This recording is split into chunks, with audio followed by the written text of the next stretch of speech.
Hi guys, prayer is communion with God, and it is an essential part in each and every believer's life. It is a call to us to pray without ceasing.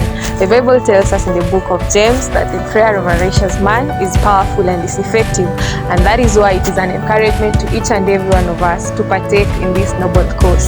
Various avenues of prayer in the union, and we have ET prayers, ministry prayers, and also we have various prayer groups. They include Shiloh, Zion, Mount Carmel, and Mizpah prayer group. So encourage all of us to join one of the prayer groups. Semester will be having a major prayer event which will be happening on 1st July at the Assembly Hall from 9 p.m. to 5 a.m. Come, let's pray together and thank God because He's been faithful.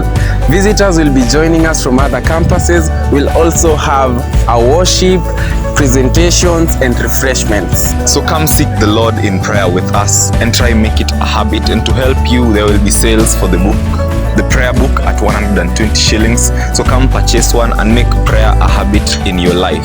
Karibuni.